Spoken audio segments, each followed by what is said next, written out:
Quero ouvir um pouquinho o professor Marco Antônio Villa. Professor, agora há pouquinho, na entrevista com o senador Isalci Lucas, eu perguntei a ele, né, quando alguém argumenta por Rogério Marinho com a necessidade de o Senado retomar o seu papel constitucional, protagonismo, reequilibrar poderes, não está embutida ali uma crítica ao Supremo Tribunal Federal? Porque a mais frequente feita a Rodrigo Pacheco no mandato de Jair Bolsonaro foi o fato de ele não ter levado adiante pedidos de impeachment contra ministros do Supremo Tribunal Federal.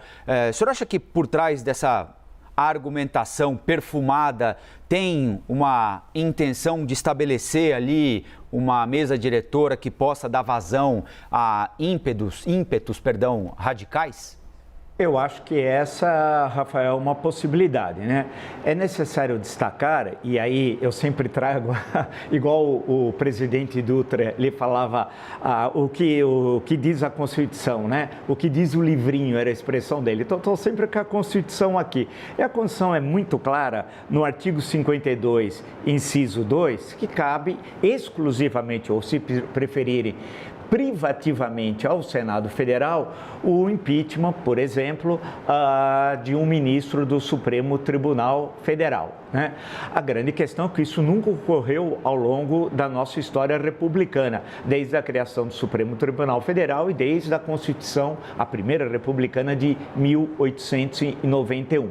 Há um claro sinal de que há uma judicialização da política. Na minha leitura, Rafael, é uma falsa questão.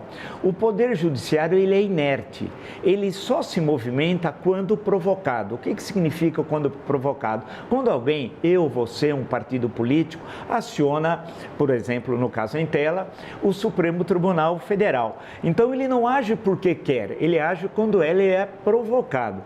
E a questão que se coloca claramente nos defensores do ex-presidente Jair Bolsonaro é uma espécie de retaliação ao Supremo Tribunal Federal, que foi fundamental no momento que o Brasil viveu a sua mais grave crise política desde a redemocratização de 1985, né? Especialmente a partir da promulgação da Constituição de 1988, no último quadrênio presidencial. Tivemos até, no dia 8 de janeiro, uma tentativa de golpe de Estado. E quem teve um papel central na defesa das instituições do Estado Democrático de Direito? O Supremo Tribunal Federal. E nós, brasileiros e democratas e republicanos, temos uma dívida histórica com o Supremo e especialmente com o ministro Alexandre de Moraes, que conseguiu blindar a eleição de outubro, no dia 2 e no dia 30, para que não ocorressem incidentes. Você imagina se ele não tivesse tomado todos esses cuidados, Rafael, e ocorresse no dia 2 ou no dia 30 de outubro, o que ocorreu no dia 8 de janeiro, né?